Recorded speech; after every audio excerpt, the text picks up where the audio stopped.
এই শিবানী কি করো? আরে এই দেখো আজকে একটা নতুন ব্লাউজ বানিয়েছি। এই হাতাটাকে কি হাতা বলে জানো? বেলুন হাতা, বেলুন স্লিপস। এই দেখো এখানে কটা বোতাম দিয়েছি, আর এই দেখো সামনে আমি সুইট হার্ট নেক করেছি, আর এটাকে বলে প্রিন্সেস কাট। আর পেছনেও একই গলা দিয়েছি ব্লাউজটার। এবার ডাম্মিটা কালো, এও কালো, ওই জন্য ব্লাউজটাও কালো। ভালো বোঝা যাচ্ছে না, কিন্তু ব্লাউজের লুকটা খুব সুন্দর এসেছে।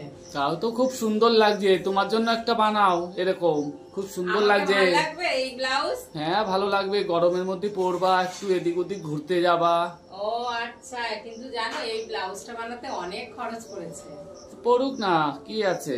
আর এই পিসটাও আমিই দিয়েছি। ও না, ব্লাউজটা ভালোই লাগছে, কিন্তু আমার এই ব্লাউজ বানালে পরে অনেক টাকা খরচ করবে, তুমি দেবে কি? হ্যাঁ নিশ্চয়ই দেবো, বানাবে, দেবো না কেন। আচ্ছা, তুমি যদি মজুরিটা দিয়ে দাও তাহলে আমি পিসের দামটা দিয়ে একটা বানিয়ে নেবো, ঠিক আছে? আচ্ছা একটা বানাবে, খুব ভালো লাগছে।